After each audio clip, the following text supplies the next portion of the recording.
안녕하세요. 네, 반갑습니다.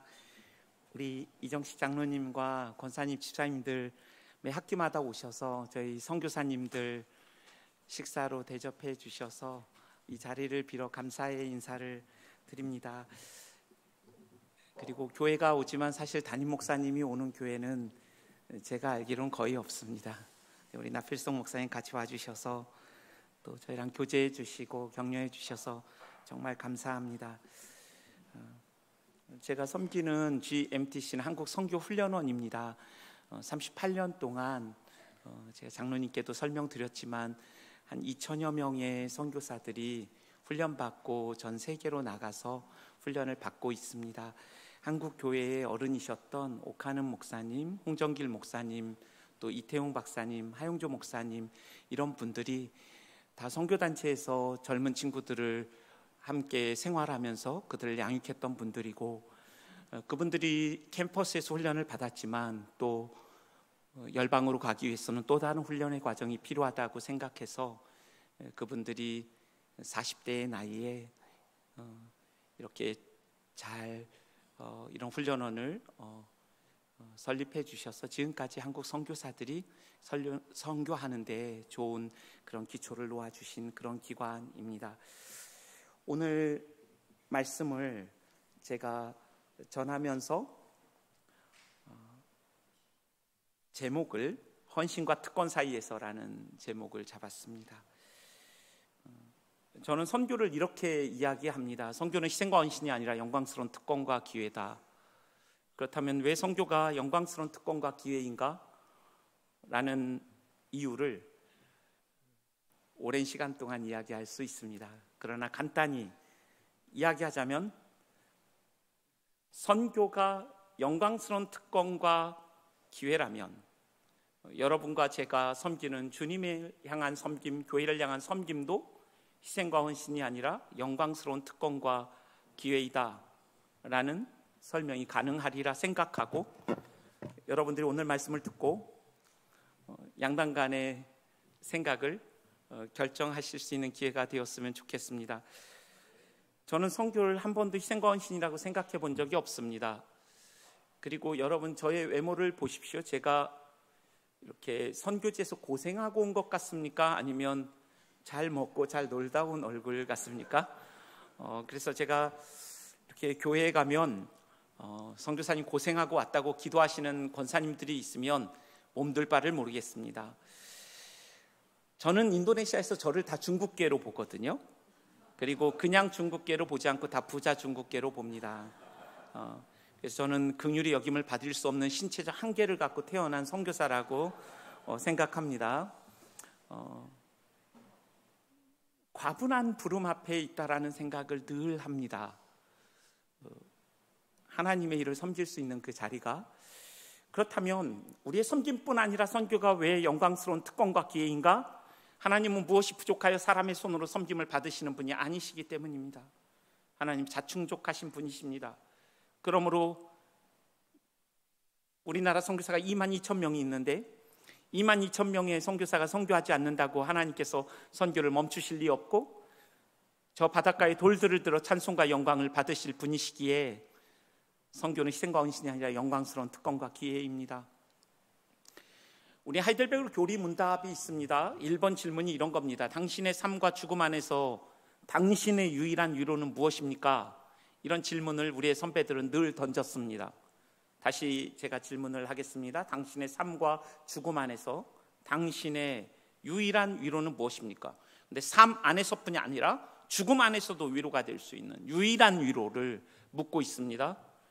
그 교리문답을 만들었던 신학자와 목회자는 한 문장으로 이렇게 정리했습니다. 우리가 그리스도의 것이 되었기 때문입니다. 우리가 그리스도의 것이 되었다는 것은 우리가 하나님과 원수 되었으나 화해되었고 우리가 그분의 사랑을 받고 있다는 의미이기도 합니다. 그리고 우리가 그리스도 안에 있고 그리스도가 우리 안에 있어 그리스도를 닮아가는 그리스도와의 연합을 의미하기도 합니다. 우리가 살아도 주를 위하여, 우리가 죽어도 주를 위하여 우리는 주의 것이로다 라고 말했던 바울처럼 우리가 주의 것이라면, 우리의 모든 것이 주의 것이라면 우리의 조그마한 수고와 헌신이 어떻게 희생과 헌신이라고 말할 수 있겠습니까? 저희 집에는 5년산, 8년산, 11년산의 딸 아들이 있습니다. 근데 이 아이들이 2년 전에 이렇게 말했습니다. 아빠, 금년에 아빠에게 준 돈이 얼마인 줄 알아요? 이게 말인지 방구인지 알 수 없는 질문을 받으면서 기분이 묘했습니다. 그러나 저희 철칙이 있습니다. 아무리 기분 나빠도 앞에서는 감정을 받아주고 방에 들어가서 욕하는 저희 집에 철칙이 있습니다. 그래서 감정은 이상했고 상했으나 안 상한 척하고 물었습니다. 얼마를 줬니? 30만 원을 줬다는 거예요. 생일 때, 그리고 결혼기념일 때. 저는 한 달에 100만 원도 쓰는데 1년에 30만 원을 줬다고 티를 내는 이 아이들이 참 뼈대 없는 집안의 아이들이라는 생각을 하게 되었습니다. 그러나 제가 그 앞에서 화를 낼 수 없었던 것은 다음 해에도 또 30만 원을 받기 위해서 굴욕적인 그런 태도를 계속 스탠스를 유지해야 된다는 것은 더 처참한 일이었습니다. 마치 그와 같습니다. 우리가 우리의 모든 것, 아들을 아끼지 아니하시고 주신 성부와 성자와 성령의 그 구원 사역을 우리가 온몸으로 누리고 있는 우리가 마치 우리 아이들처럼 무엇인가를 하나님 앞에 하고 집안에 있던 탕자 큰아들과 같은 그런 태도를 가지고 하나님 앞에 말할 수는 없기 때문에 선교는 희생과 헌신이 될 수도 없습니다. 그리고 궁극적으로 선교는 하나님이 하시기 때문입니다. 여러분이 섬기지만 그 사역도 하나님이 하십니다. 제가 했던 선교지에서의 수많은 사역들을 돌아보면 이 전문 용어라 이해하실지 모르겠습니다. 뻘짓을 정말 많이 했습니다. 그러나 하나님은 우리의 조그마한 그 섬김을, 뻘짓과 같은 섬김을 충성되이 여기시고 하나님은 그 수고를 헛되지 않게 하셨습니다. 궁극적으로 선교는 하나님의 것이고 하나님이 하십니다. 그런 의미에서 내가 없어서 선교가 되는 것도 안 되는 것도 아니고, 내가 없어서 교회가, 나의 섬김이 없어서 교회가 안 되는 것도 아니고, 하나님은 자신의 영광을 위하여 열정을 가지고 주무시지도 아니하시고 졸지도 않고 일하시는 하나님이시기에 우리의 어떤 헌신이, 우리의 섬김이 감히 우리는 희생과 헌신이라고 말할 수 없습니다. 그래서 레슬리 느비긴이라는 사람은 선교는 기쁨의 폭발이다라고 말했습니다. 여러분, 우리의 섬김은 기쁨의 폭발이다, 이런 정의가 가능하지 않겠습니까? 왜 선교를 기쁨의 폭발이라고 말할 수 있을까요? 이 정의는 하나님의 성품으로부터 기인합니다. 하나님은 사랑이십니다. 삼위 하나님은 사랑이시고 사랑 안에는 완전한 기쁨이 있습니다. 성부의 완전한 사랑을 받은 대상인 성자와 성부와 성자의 사랑은 완전하고 이기적일 수 없는 사랑이기에 넘치는 사랑을 받은 또 다른 대상인 성령께서는 공동체로, 사랑으로 존재하십니다. 삼위 하나님이 공동체로서 완전한 사랑과 기쁨을 누리고 계신다면 선교하는 하나님의 백성은 마땅히 그 공동체로 존재하시는 하나님의 사랑과 기쁨을 가지고 하나님의 일을 수행해야 함이 마땅합니다. 하나님은 왜 이 세상을 창조하셨을까요? 그의 사랑과 기쁨을 연장하고 확대하고 충만케 하시기 위하여 이 세상을 창조하셨습니다. 에덴의 뜻을 그래서 기쁨이라고 지었습니다. 그러나 그 기쁨을 잃어버린 아담과 하와를 위하여 하나님께서는 자신의 아들을 선교사로 이 땅에 보내셨습니다. 이 잃어버린 기쁨과 사랑을 회복하기 위해서 말입니다. 그러므로 창조와 구원의 목적인 이 하나님의 성품을 따른 사랑과 기쁨의 연장과 확대와 충만이 하나님을 닮은 하나님의 백성의 사역 속에 깃들어야 함은 마땅한 것이라고 말씀드릴 수 있습니다. 많은 선교사들은 무엇인가를 하기 위해 갑니다. 그러나 선교사님들에게 이런 말씀을 드리곤 합니다. 무엇을 받으러 가는 것에 대하여는 잘 생각하지 않는군요. 한 신학자는 이렇게 이야기를 합니다. 우리는 하나님의 성품을 생각할 때 우리가 섬기는 일이 무엇인가를 시혜자로서 베푸는 것이 아니라 실제로는 우리가 엄청난 수혜자이며 하나님의 복을 경험할 수 있는 특별한 통로가 하나님이 우리에게 맡겨주신 섬김이며 또 선교 사역이라는 생각을 하기 때문입니다. 앞에서 너무 많은 시간을 제가 사용하지 않고 본문으로 이제 들어가려고 합니다. 제가 이렇게 앞에서 기쁨이라는 이야기를 한 것은 오늘의 본문이 기쁨에 대하여 이야기하고 있기 때문입니다. 요즘에 교회에서는 나이든 권사님과 장로님들이 거짓말을 한다는 소문이 자자합니다. 아무나 될 수 없는 할아버지와 할머니가 된 분들은 어김없이 거짓말을 한다고 합니다. 아이가 2살이 되어서 말을 했다고 하는데 그건 옹알이라고 하는 거죠. 피아노를 쳤다고 하는데 그건 피아노를 때렸다고 하는 거죠. 송편을 빚었는데 예쁘다고 하는데 솔직히 예쁩니까, 할아버지, 할머니? 예쁘다고 생각하시는 분들이 있는 것 같습니다. 안마를 해도 시원하다고 합니다. 진짜 시원합니까? 시원하다고 생각하시는군요. 그렇게 믿고 사시길 바라고. 왜 이런 할아버지, 아무나 될 수 없는 할아버지와 할머니들이 이런 이야기를 할까요? 돈도 안 내면서? 기쁘기 때문이죠. 기쁨은 감출 수가 없는 것입니다. 오늘 저는 이 본문이 우리의 헌신과 우리의 섬김 가운데 헌신과 희생이 분명히 있음에도 불구하고 헌신과 희생이라고 말할 수 없는 압도하는 기쁨이 마땅히 자리해야 함을 오늘의 본문이 말씀하고 있다고 생각합니다. 첫 번째로, 오늘 우리가 읽은 본문은 70 제자들의 선교 보고입니다. 엄청난 선교의 열매가 있었습니다. 귀신이 나갔고 병이 치유되었습니다. 예수님도 사탄이 번갯불처럼 떨어지는 것을 보았다고 말씀하셨습니다. 그런데 예수님께서 이 놀라운 사역을 보시고 20절에 어떤 성경에는 번역되어 있지 않지만 그럼에도 불구하고 그러나라는 단어를 쓰시면서 이들의 보고에 초를 치십니다. 사역의 열매로 인하여 기뻐하지 말고 너의 이름이 하늘에 기록된 것으로 인하여 기뻐하라고 말씀하고 있습니다. 엄청난 사역을 한 것이죠. 퀴즈를 내겠습니다. 해병대는 잘 맞출 수 있을 것 같습니다. 백령도에 없는 3가지가 있다고 합니다. 혹시 아십니까? 백령도에 없는 3가지. 해병대가 지키는 백령도에 없는 3가지는 절이 없다고 합니다. 그리고 신호등이 없고 귀신이 없다고 합니다. 해병대는 귀신을 잡는다고 그러죠? 여성분들은 통역이 필요한 것 같습니다.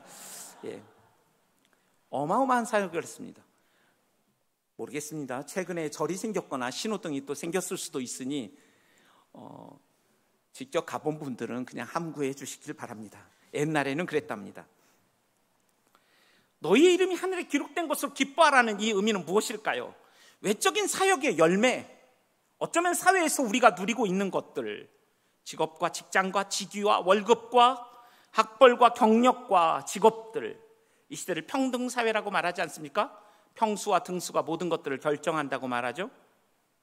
이러한 세상에서 너희가 가지고 있고 소유하고 있는 그것이 너희의 정체성과 일치시키려고 하는 너희의 죄성에 대하여 내려놓으라는 하나님의 촉구의 말씀입니다. 지금 이 말씀은 갈릴리 사역을 끝내고 이제 예루살렘으로 가게 되어지는 그리스도의 죽음을 맛보고 그리스도가 떠난 다음 제자로 살아가는 이들에게 예수님은 제자 공동체를 지금 세워가고 있는 중에 하시는 말씀입니다. 엄청난 열매를 경험한 그들 가운데 예수님께서 그들에게 가르쳐주고 싶은 것은 너희가 교회에서 또는 선교사가 선교지에서 열심히 사역함으로 맺은 외적인 열매와 성공 안에서 너희의 정체성을 찾지 말라고 말씀하고 있는 것입니다. 저희 훈련에는 불교권, 힌두권, 이슬람권, 고등 종교권에서 사역하는 선교사들이 옵니다. 때로는 그들은 5년, 10년, 15년 열매 없는 사역들을 하기도 합니다. 외적인 사역과 열매와 외적인 결과가 그들의 정체성이라면 그들은 반드시 절망하게 될 것입니다. 그리고 반대로 열매가 있다면 그들은 교만하게 될 것이기 때문입니다. 17세기 걸출한 하나님의 사람 헬리스 쿠걸은 이렇게 말했습니다. 한 영혼의 가치와 탁월성은 그가 사랑하는 대상을 보면 알 수 있다. 우리가 열정적으로 원하는 그 무엇을 보면 그 안에는 우리의 탁월함도 있지만 우리의 사악함도 자리한다는 의미입니다. 예수님께서 20절에 그러나 그럼에도 불구하고 외적인 사역의 결과가 너희의 기쁨의 근원이 아니라 너희의 이름이 하늘에 기록된 것, 내가 너희를 사랑한다는 사실 하나로 기뻐하라고 주님은 말씀하셨습니다. 왜 이렇게 말씀하셨을까요? 앞서 말씀드린 것처럼 하나님은 자충족하신 하나님이시기 때문입니다. 여러분, 하나님이 자충족하시다, 성부와 성자와 성령이 사랑과 기쁨을 온전히 누리고 계시다는 의미는 하나님이 우리를 사랑하시되 사심이 없고 저희가 없는 사랑하신다는 의미이기도 합니다. 하나님은 이기적이지 않고 부족함이 없으시기에 여러분과 저를 완전하게 사랑할 수 있습니다. 만일 하나님이 무엇인가 부족하여 하나님에게 여러분과 제가 필요한 존재이고 그분의 결핍을 채우는 존재라고 한다면 우린 하나님의 빈 곳을 채우는 도구적 수단이 될 수밖에 없습니다. 그러나 하나님은 사랑 그 자체이시고 피조물을 필요로 하지 않으십니다.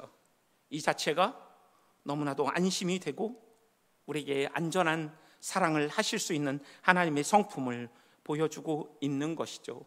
그럼에도 불구하고 우리 한국의 이 신앙들은 불교와 또 유교와 샤머니즘에 깊은 영향을 받았기에 때로는 불교와 같은 인과론적 사고가 우리가 이해하고 있는 복음과 섞이기도 합니다. 마치 예쁜 짓을 하면 예쁨을 받고 더 많은 일을 하여 하나님께 예쁨을 받고 무엇인가를 덜 하면 덜 사랑을 받는다는 그러한 생각들 속에서 우리는 때로는 우리의 섬김이, 때로는 우리의 선교가 우리의 자신의 의의를 강화하는 방식으로 사용될 수 있기 때문에 주님은 오늘 그 사역의 그 열매 가운데 기뻐하는 그들에게 너희의 진정한 기쁨에 대하여 말씀하고 계신다고 생각합니다. 예수님은 70제자의 사역을 통하여 진정한 기쁨의 원천은 하나님과의 친밀한 교제이며 그 관계 안에서 우리가 누리는 복락이어야 한다고 말씀하고 있습니다. 너희의 외적인 열매와 외적인 사역의 성공과 세상이 부여한 어떠한 소유와 가치가 너희의 기쁨을 결정하면 안 된다고 말씀하시는 것입니다. 우리가 본문을 읽지 않았지만 21절에 보면 예수님께서 성령과 성부와 성자의 이름이 다 나오는 한 절에 21절입니다. 성령으로 기뻐하셨다고 되어 있습니다. 예수님은 친히 그것들을 보여주십니다. 자신이 말씀하신 것처럼 나의 기쁨의 원천이 무엇인지를 보여주십니다. 그것은 예수 안에서 그가 기도하실 때 성령으로 기뻐하셨다고 되어 있습니다. 제가 사전을 찾아보니까 이 기뻐하다라는 이 단어는 황홀한 축제적 기쁨이며 근본적 기쁨의 감정이며 크게 기뻐하다, 깡충깡충 뛰면서 기뻐하다는 그런 의미를 가지고 있습니다. 환희에 차서 황홀해하다. 예수님은 성부와 성자와 성령의 교제 안에서 기뻐하셨습니다. 그들의 진정한 기쁨이 무엇이 되어야 하는지를 우리에게 보여주셨습니다. 이 말씀을 준비하고 묵상하면서 참 사모되었습니다. 그 어떤 기쁨보다 성부 안에서, 성자 안에서, 성령 안에서 기도하고 찬양하고 말씀 가운데 있을 때 예수님처럼 이와 같이 기뻐할 수 있으면 얼마나 좋을까? 이런 생각들을 하고 기도하면서 이 자리에 왔습니다. 예수님은 지속적으로 21절, 22절, 23절에서 참 복이 무엇인지를 말씀하시면서 수많은 선지자들이 그토록 기다렸던 나를 보고 알 수 있다는 것 자체, 너희가 나를 안다는 것 자체가 너희에게 가장 큰 복이라고 말씀하고 계십니다. 영원이신 하나님이 하늘과 땅의 경계를 가르시고 이 땅에 오셔서 보이지 않는 하나님을 보여주시고 만져주시고 주목하여 보게 하신 그것이 너희에게 가장 큰 복이라고 말씀하고 계십니다. 여러분, 무슬림은 죽었다 깨어나도 예수님이 하나님의 아들이라는 말을 믿을 수가 없습니다. 우리가 예수님을 하나님의 아들이라고 그들에게 전도하면 그들은 하나님이 마리아와 결혼하여 아들을 낳았다고 생각하고 그 전도한 사람들과 관계하기를 원치 않을 것입니다. 그렇다면 우리는 어떻게 그 예수 그리스도를 하나님의 아들이라고 알 수 있게 되었을까요? 여러분, 우리 안에는 영혼의 개념이 없습니다. 그런데 그 영원이신 그 예수님께서 하늘과 땅의 경계를 가리시고 이 땅에 들어오셨습니다. 영혼을 깨고 들어오셔서 제한된 시간과 공간 안에 사는 우리들에게 그 자신을 보여주셨기 때문에, 성령을 통하여 그가 하나님이심을 우리에게 알려주셨기 때문에 우리가 그 예수님을 하나님의 아들로 고백할 수 있습니다. 그리고 그분은 자신의 의와 우리의 죄를 바꾸심으로 우리와 한 몸을 이루시고 운명 공동체로 우리의 죄를과 그분의 의가 우리에게 오게 하시는 놀라운 일들을 우리에게 행하셨습니다. 저는 이것이 제가 무슬림권에서 사역을 했기 때문일 수도 있는데 이것이 얼마나 놀라운 복인지, 저는 무슬림권에서 사역하면서 왜 나는 저곳에서 태어나지 않았을까? 저보다 더 잘생겼고 더 똑똑하고 더 착하고 그런 무슬림들은 태어나면서부터 무슬림으로 살고 예수 그리스도가 하나님의 아들이라는 사실은 너무나도 불경스러운 일로 도무지 이해할 수 없는 일을 저는 한국에 태어나서 교회를 다녔고 그 복음을 받아들였던 이 놀라운 복을 아무런 조건 없이 제가 누리고 있다는 생각을 거듭거듭하면서 오늘의 이 말씀이 진실로 그러하다라고 생각합니다. 자, 그렇다면 여러분, 우리가 읽지 않았지만 두 번째, 세 번째 이야기가 우리가 다 아는 이야기이기 때문에 제가 짧게 이야기를 하겠습니다. 70 제자들을 통하여 기쁨의 내용과 원천이 무엇인가를 보여주셨다면 10장에 바로 뒤에 나오는 강도 만난 사람을 도운 사마리아인 이야기가 나오고 마르다와 마리아 이야기가 나옵니다. 이 두 가지 이야기를 통하여 우리가 왜 기쁨을 누릴 수 없는지, 왜 기쁨을 잃어버리는지를 부정적인 예를 통하여 보여주는 동시에 참 기쁨의 세계로 여러분과 저를 초청하는 말씀이라고 생각합니다. 예수님은 기쁨의 첫 이야기를 통해서는 기쁨의 원천이 사역의 열매가 아니라는 것, 우리가 그리스도의 것 되었다는 사실이 우리의 삶과 죽음의 가장 큰 위로이며 가장 큰 기쁨이어야 한다는 사실을 보여주는 동시에 예수님이 샘플이 되어서 자신이 성부와 성자 안에서 얼마나 그 교제 안에서 기뻐하셨는지를 보여주는 동시에 두 가지의 이야기를 통하여 참 기쁨의 세계로 우리를 초청하고 계십니다. 우리가 알고 있는 이 강도 만난 사람을 도운 사마리아 사람 이야기에 나오는 율법 교사는 예수님께 이렇게 질문합니다. 무엇을 해야 영생을 얻을 수 있습니까? 예수님은 이 질문에 너가 성경을 어떻게 읽고 있느냐라고 물었더니 이 율법 교사는 마음과 뜻과 힘을 다하여 하나님을 사랑하고 레위기에 나온 한 말씀을 뽑아내어서 이웃을 사랑하는 것입니다. 내 몸같이 사랑해야 하는 것입니다. 100점입니다. 완벽한 대답을 했습니다. 예수님의 질문에 내 말이 옳도다. 주님 말씀하시면서 가서 행하라, 그리하면 살리라 말씀하셨는데 이 율법교사는 가서 행하라, 그리하면 살리라는 말씀은 또 무시하고 자신을 옳게 보이려고 예수님께 어떤 질문을 합니까? 내 이웃은 누구입니까?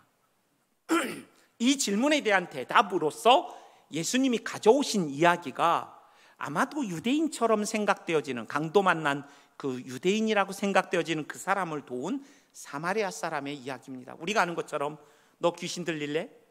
사마리아인 될래? 유대인들은 사마리아인 되지 않고 귀신 들리겠다고 생각했습니다. 선택했습니다. 그리고 지옥의 땔감으로 써도 아깝지 않은 존재이고 개와 같은 존재라고 생각했던 그 사마리아 사람이 지금 유대인을 돕고 있는 이 이야기는 예수님의 이야기를 듣고 있는 사람들의 마음을 몹시 불편하게 했습니다. 굉장히 배알이 꼴리는 그런 이야기였습니다. 예수님 이야기를 비트신 것이죠. 의도적으로 말입니다. 내 이웃은 누굽니까? 라는 이 질문에 대하여 주석을 썼던 로버트 스테인이라는 사람은 이 율법교사가 던진 이 질문의 의도는 그를 내 이웃으로 받아들이려고 한다면 그들은 무엇을 해야겠습니까? 라는 질문이었다고 해석했습니다. 지금 이 질문을 하고 있는 율법교사는 자기중심적인 태도를 보이고 있습니다. 내 이웃은 누구인가? 내가 무엇을 해야 하는가에 대해서는 생각하지 않고 저 사람이 나를 위해 무엇을 해야 하는가라고 생각하고 있었습니다. 이러한 사고는 때로는 선교를 하거나 어떤 일을 할 때 우리 안에도 작동하는 감정이기도 합니다. 특히 우리 선교사들이 때로는 선교하러 갑니다. 그리고 선교하시는 하나님을 이해합니다. 그러나 자신을 선교하시는 하나님을 이해하지 못합니다. 기본적으로 계몽주의적인 그런 틀 안에서 우리는 빛이라고 생각하고 저들은 어두움이라고 생각하고 저들을 계몽하러 선교하러 갔던 그 선교사들의 그러한 생각들이 지금까지도 우리 안에 이어지기도 합니다. 수많은 우월주의가 우리에게 존재합니다. 서구 선교사들은 자신의 선교를 돌아보면서 부성애적 우월주의 반성합니다. 혈통적, 지적, 영적, 경제적 우월주의. 그런데 그러한 것들이 지금 이 율법 교사에게도 동일하게 있었던 것처럼 보입니다. 자신의 어둠을 보지 못하면서 하나님의 최대 관심이 선교지이기도 하지만 니느웨이기도 했지만 요나였다는 사실을, 욥바의 선교적 회심이 요나에게 있었다면 신약의 선교적 회심은 베드로가 욥바에서 보았던 환상을 통하여 고넬료의 집에 방문한 사건입니다. 여전히 어두움과 빛으로 보고 있기 때문에 요나와 베드로에게 선교적 회심이 필요했던 것처럼 이 율법 교사에게도, 그리고 예수님 10년 믿으면 바리새인이 아닌 사람이 없다고 말한 신학자의 일갈처럼 종교화된 우리들에게 예수님께서는 참된 기쁨의 세계로 우리를 초청하고 계십니다. 빛과 어두움으로 보는 종교인, 율법적인 이러한 사람들 안에는 참 기쁨을 누리기가 어렵기 때문입니다. 이와 같이 예수님께서는 이 율법 교사에게 자신의 경계를 절대로 넘지 않고 유대인이라는 그 우월의식 속에서 살아가는 그 율법 교사와 유대인들에게 말씀하고 계십니다. 이 본문의 해석을 보면 제사장과 레위인이 예배하러 가기 때문에 그를 돕지 않고 피하였다고 해석하는 경우가 있는데, 많은 학자들은, 원문을 연구하는 학자들은 이미 예배가 끝난 상태로 봅니다. 실제로 여리고에는 6,000명에서 7,000명이 제사장과 레위인들이 존재했다고 합니다. 그런 의미에서 우리의 진짜 예배와 섬김과 삶은 어쩌면 예배가 끝나고 우리의 일상으로 돌아간 우리의 일터에서 일어나는 것임을 또 생각해 볼 수 있습니다. 그런데 이들의 태도가 굉장히 대조되고 있죠. 사마리아인은 예수님이 느꼈던 긍휼이라는 단어를 그대로 쓰고 있습니다. 내장이 뒤틀리는 그런 안타까움으로 그들에게 가까이 갔다고 되어 있고, 레위와 제사장들은 피해 갔다라고 되어 있습니다.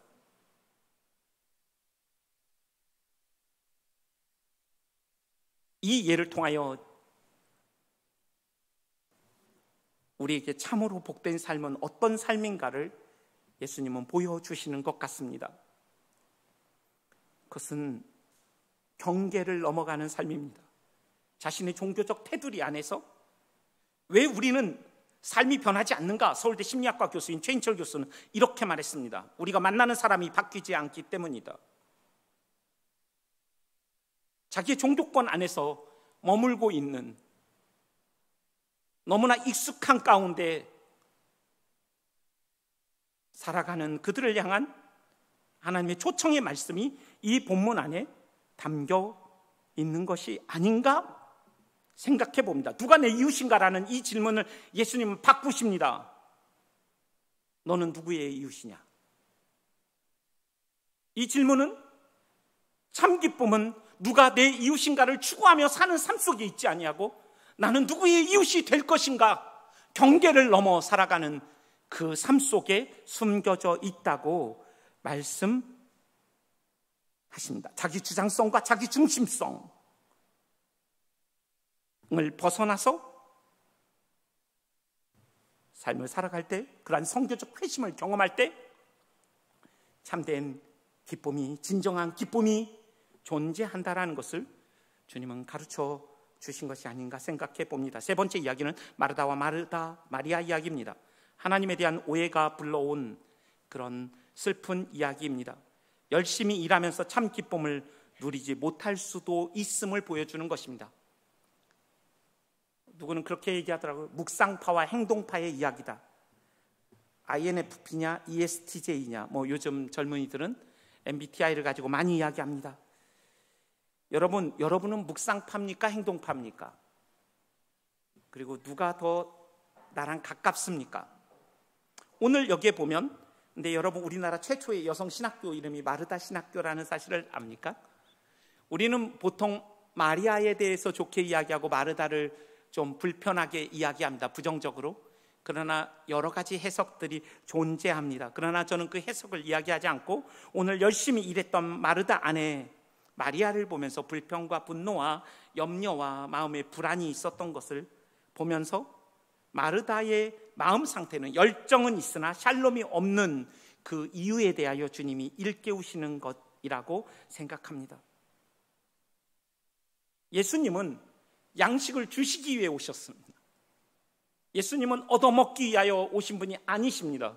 그럼에도 불구하고 마르다는 예수님에 대한 오해를 하고 있는 것입니다. 예수님은 생명의 떡으로 오셨고 그 생명의 떡으로 인하여 우리는 살았고 오늘 또 생명의 떡이신 그리스도로 인하여 사는 삶을 살아갈 때 생명의 떡이신 그리스도로 말미암아 사람들을 살리는 삶을 위하여 오신 그리스도가 마치 무엇인가 필요로 하여 오신 분처럼 생각했던 그 오해가 이러한 슬픈 이야기를 만들었지 않은가 생각합니다. 그래서 마르다는 집주인이란 뜻인데 실제로 예수님께 명령을 합니다. 누구는 마르다의 뜻을 마르고 닳도록 일만해서 마르다라 이렇게 이야기하는데 집주인이라는 뜻으로 알고 있습니다. 그래서 집주인처럼 예수님께 이야기를 하는 거예요. 선교를 율법의 일부의 행태로 만들 수 있습니다. 섬김을 율법의 일부로 만들 수 있습니다. 이 말은 앞서 말씀드렸던 것처럼 선교는 하나님의 것입니다. 이 말은 웨스트민스터 신앙 고백이 정의하는 것처럼 복음은 하나님이 우리를 위하여 행하신 일입니다. 그런 의미에서 선교는 명령 이전의 복음입니다. 섬김은 명령 이전에 사실은 복음입니다. 하나님이 하시는 겁니다. 그런데 영광스럽게 여러분과 저를 깍두기와 들러리로 불러주셔서 참여하게 하시는 것이죠. 그런데 이러한 이해 없이 지금 마르다가 마치 하나님을 섬기는, 예수님을 섬기는 그 일들을 율법의 일부로 만드는 그러한 행태들을 보여주시면서 마치 율법 교사와 매우 비슷한 그러한 모습들을 가지고 있습니다. 지금 마르다는 마리아와 비교하고 있습니다. 이 당시 문화 속에서 여성에게는 율법과 말씀이 금지되어 있기에 마리아도 맨 앞에 가서 말씀을 듣는다는 것은 매우 이상한 일입니다. 마리아가 만약에 보통 예수님이 제자들을 데리고 다닐 때 한 30-40명은 데리고 다닌 걸로 생각할 수 있는데 얼마나 많은 일이 있겠습니까? 근데 의도적으로 마리아도 그랬다면 한번 생각해 볼 여지가 있는 그러한 말씀입니다.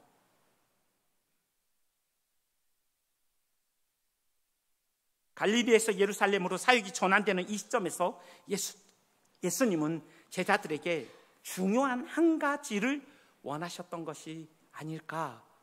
원천적인 기쁨이 무엇이어야 하는지를 알려주시는 동시에 우리가 여전히 자기중심적이고 예수 그리스도에 대한 오해를 가지고 있고 여전히 종교화된 삶을 살아갈 때는 열정은 있으나 기쁨을 잃어버릴 수 있다는 사실을 부정적인 예를 통하여 보여주시면서 참 기쁨을 누리는 제자로 살아가라는 주님의 초청이 아닐까 생각해 보게 됩니다. 달라스 윌라드라는 사람은 이렇게 말했습니다. 목사는 자신이 사는 도시에서 가장 행복한 사람이 되어야 한다. 그래서 그 행복의 이유 되신 그리스도를 증거해야 한다. 이것이 목사에게만 해당하는 말이겠습니까? 여러분과 제가 사는 곳에서 그리스도가 우리의 삶과 죽음의 진정한 위로시라면 인생의 본질이 결핍과 같은 이 세상에서 주님이 우리를 사랑하신다는 한 가지 사실로 인해서 삶과 죽음의 유일한 위로를 삼고 기뻐할 수 있다면 여러분, 사람들은 우리에게 물을 것입니다. 우리 아내가 물을 것이고 남편이 물을 것이고 우리의 자녀들이 물을 것입니다. 그 소망의 이유와 기쁨의 이유에 대하여 말입니다. 예수님은 그것을 오늘 몸소 보여주셨습니다. 삼위 하나님의 교제 속에서 성령 안에서 깡총깡총 뛰시며 기뻐하셨던 그 주님은 성부와 성자와 성령 안에서의 이 교제의 기쁨이 우리의 기쁨의 원천이 되어야 한다 말씀하셨습니다.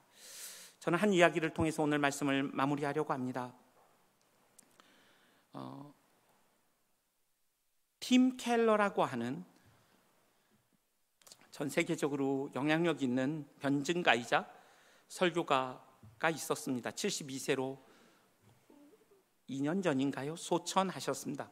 3년의 투병과 말기암으로 그가 하늘의 부름을 받기 전에 며칠 전에 존 파이퍼에게 이런 편지를 썼습니다. 존 파이퍼는 팀 켈러의 영적 유산이라는 글을 쓰면서 그는 힘이 없어서인지 편지는 매우 짧았고 그가 나에게 보냈던 말씀은 누가복음 10장 20절 말씀이었다. 여러분, 누가복음 10장 20절 말씀이 어떤 말씀입니까? 우리가 읽었던 말씀입니다. 예수님께서 우리에게 말씀하셨던 것은 귀신들이 너에게 항복하는 것으로 기뻐하지 말고 너희 이름이 하늘에 기록된 것으로 기뻐하라는 이 말씀을 팀 켈러는 존 파이퍼에게 편지를 보냈습니다. 이 말씀은 참 놀라운 것은 20세기의 위대한 설교자였던 마틴 로이드 존스도 이 말씀을 자신의 그 죽음 앞에서 사용했던 것으로 그렇게 들었습니다. 팀 켈러는 마틴 로이드 존스가 죽어가면서 남긴 그 어떤 글보다 내 이름이 하늘에 기록되어 있다는 말에서 더 큰 위로를 얻었다고 그는 상기시켜 주었다고 말했습니다. 그러면서 팀 켈러는 이렇게 이야기를 존 파이퍼에게 남겼다고 합니다. 반드시 마음을 다해 하나님의 말씀을 전하라. 반드시 교회를 사랑하고 양떼를 돌보라. 그러나 그 모든 것 아래서 그 모든 것 위에 당신이 성공하는 것보다 당신이 구원받은 것에 대하여 더 기뻐하라. 그분을 섬기는 것보다 구주를 더 기뻐하라. 하나님의 자녀된 것을 누리십시오. 이것보다 더 중요한 것은 없습니다. 하나님의 자녀된 것으로 기뻐하십시오. 그것이 팀 켈러가 나에게 전하길 바라는 것이라고 생각한다 라고 그는 이야기했습니다. 오늘 이 예배에 참석한 남전도의 성도님들, 장로님, 집사님들, 그리고 또 권속이신 모든 집사님, 권사님들에게 오늘 주님께서 우리에게 주시는 말씀은 우리의 외적인 그 어떤 세상이 부여한 어떠한 정체성보다, 아니면 교회 안에서 부여된 우리 어떤 정체성보다, 그리고 우리가 하고 있는 일의 그 경중과 상관없이 그리스도로 인하여 기뻐하는 성도가 되라는 말씀입니다. 여러분, 우리는 세례 받을 때 다 고백했습니다. 당신의 인생이 제일 되는 목적은 무엇입니까? 하나님을 영화롭게 하고 그를 영원토록 즐거워하는 것입니다. 존 파이퍼는 조나단 에드워드의 영향 아래 이 두 문장을 하나로 바꿨습니다. 영원토록 하나님을 즐거워함으로써 하나님을 영화롭게 하는 것. 그것이 인생이 제일 되는 목적인데, 무엇을 함으로써 하나님을 영화롭게 하는 것이 아니라 우리가 하나님을 엔조잉함으로써, 그를 즐거워함으로써 하나님을 영화롭게 하는 것이 인생이 제일 되는 목적이라고 우리에게 말하고 있습니다. 이 땅에 오셔서 일평생 기쁨으로 자신의 삶을 십자가에 지실 때에도 선교사로 오셔서 선교사의 최고의 클라이막스의 그 사역에서도 자신의 부끄러움을 개의치 아니하셨던 그 이유는 앞에 있는 즐거움을 바라보셨기 때문입니다. 예수 그리스도는 그 십자가 앞에서 생명이 보다 소중한 명예와 죽음보다 무서운 수치가 존재하는 명예와 수치 문화 속에서 온갖 수치를 경험하고 성부와 성자와 성이 한 번도 끊어진 적 없는 완전한 교제가 단절되어질 뿐 아니라 아담 이래로 하나님을 반역한 모든 일을 향한 하나님의 진노가 쏟아부어지는 그 십자가에서도 그가 빼앗기지 않았던 하나의 정서는 앞에 있는 즐거움이었습니다. 그 앞에 있는 즐거움은 무엇입니까? 성부와 성자와 성령이 영원전부터 누렸던 그 동질의 기쁨을 여러분과 저에게 주시고자 하는 그 한 마음으로 십자가를 끝까지 감당하셨습니다. 이사야 53장에서는 성부 하나님께서는 예수 그리스도를 내어주시기를 기뻐하셨다고 되어 있습니다. 내어주셨다. 그 이사야 53장의 원어의 의미는 예수 그리스도를 부서뜨리고 으깨고 완전히 박멸하는 데 내어주심을 성부도 기뻐하셨다고 말씀하셨습니다. 예수를 십자가에 내어주실 때 온 세상이 깜깜해지고 성부 하나님은 눈을 뜨고 참아 볼 수 없는 깊은 아픔과 시름 속에서 아들을 내어주셨지만 더 깊은 성부와 성자와 성령의 마음 안에는 기쁨이 있었습니다. 우리가 에덴에서 잃어버린 그 기쁨, 창조와 구원의 이 목적인 하나님의 기쁨과 하나님의 이 사랑을 연장하고 확대하고 충만케 하기 위하여 이 세상을 창조하셨고 여러분과 저를 구원하셨습니다.